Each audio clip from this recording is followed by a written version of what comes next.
قصور کے علاقہ الہباد میں تاجر اغوا کے بعد قتل کی لرزانگیز واردات پیش آئی ہے۔ تاجر محمد اسلم کو 4 روز قبل مبینہ طور پر اغوا کاروں نے گھر سے اغوا کیا۔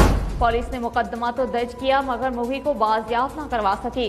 ملزمان کی عدم گرفتاری پر مقتول تاجر کے ورثہ سمیت تاجر برادری کا پولیس کے خلاف ٹائر جلا کر شدید احتجاج۔ مظاہرین کی جانب سے شدید نعرے بازی کی گئی۔ مظاہرین نے اعلی حکام سے نوٹس لینے کا مطالبہ کر دیا۔ مزید اس پر بات کر لیتے اپنے نمائندے محرمین سے۔ جی امین بتائیے گا۔ یہ تاجروں کو اغوا کے بعد قتل کرنے کی لرزانگیز واردات تھانہ الہ آباد کی حدود میں پیش آئی ہے کہ 4 روز قبل تاجر محمد اسلم کو گھر سے اغوا کیا گیا تھا اور اغوا کے بعد اسے بے دردی کے ساتھ قتل کر دیا تھا۔ تو تھانہ الہ آباد پولیس نے مغوی کے بھائی کی مدعیت میں مقدمہ تو درج کر دیا تھا اور مقدمہ درج کرنے کے بعد پولیس ہے جو ہاتھ پہ ہاتھ رکھے بیٹھی رہی۔ پولیس اغوا کاروں کو اور مغوی کو برآمد کرنے میں ناکام رہی۔ تو اغوا کاروں نے تاجر کو قتل کر کے اس کی لاش تھانہ شیرگڑھ اور اکاڑا کی حدود میں پھینک دی تھی۔ تو پولیس نے پوسٹ مارٹم کے بعد لاش ورثاء کے حوالے کر دی۔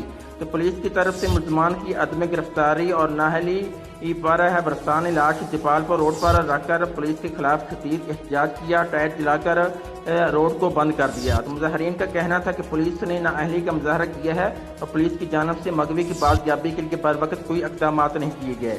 تو تاجر کو اغوا کے بعد قتل کی لرزانگیز واردات پر تاجر برادری میں بھی شدید تشویش کی لہر پائی جا رہی ہے، غم و غصہ پایا جا رہا ہے۔ تو مظاہرین سے مذاکرات کرنے کے لیے ڈی ایس پی چونیا موقع پر پہنچے۔ انہوں نے مظاہرین اور مقتول کے ورثاء سے جو مذاکرات کیا اور انہیں یقین دہانی کرائی کہ 1 ہفتے کے اندر اندر ہے جو ملزمان کو جو گرفتار کر کے کیفر کردار تک پہنچائیں گے۔